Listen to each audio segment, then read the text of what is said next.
I want to tell you something that may sound strange. Being lost is one of the most important experiences we can have. Not the kind of lost where you've taken a wrong turn on a familiar street, though that counts too.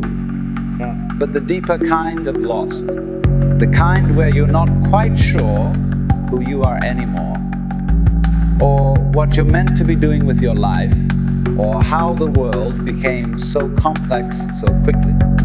Many of us are feeling this way right now. The pace of change in our world has become dizzying. The old maps we use to navigate life, career paths, relationships, values, truth itself, sometimes feel outdated the moment they're drawn. And in response, we often try to cling more tightly to certainty, to answers, to well-worn paths. But what if being lost isn't something to fear? What if it's an invitation? Think about the moments in your life when you grew the most. I bet they weren't moments of comfort and certainty. They were probably moments when you were completely at sea, when everything you thought you knew was called into question.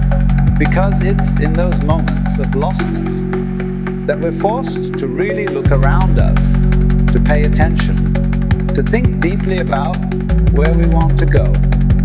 The philosopher Simone once wrote, "Attention is the rarest and purest form of generosity." When we're lost, we have no choice but to be attentive. We notice details we missed before. We question assumptions we didn't even know we had.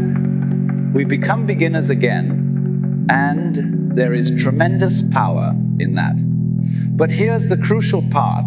Being lost only becomes meaningful if we stay with it long enough to learn from it. If we rush to escape it, to grab onto the first certainty we see, we miss the gift it offers. The gift of seeing the world and ourselves anew.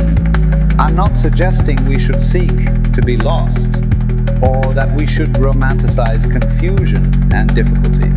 What I am suggesting is that when we find ourselves there, as we inevitably will in this complex, rapidly changing world, we might approach it differently.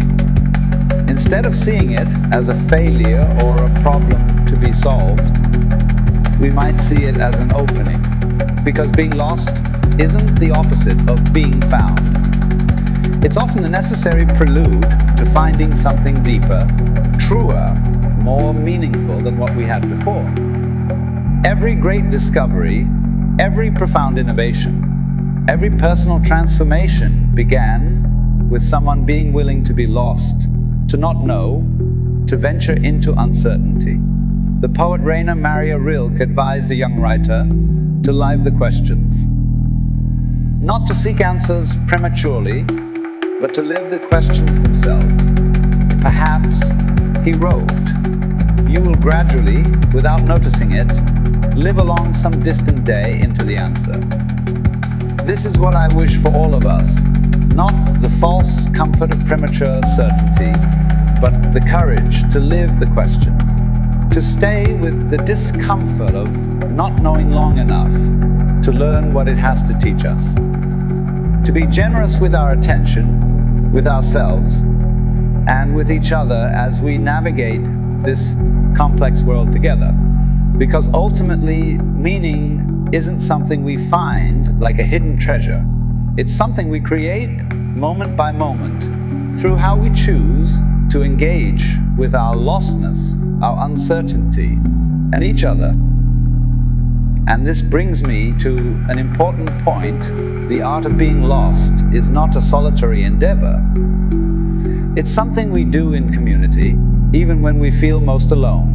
Because when we're truly lost, we often find unexpected companions on the journey. Think about it.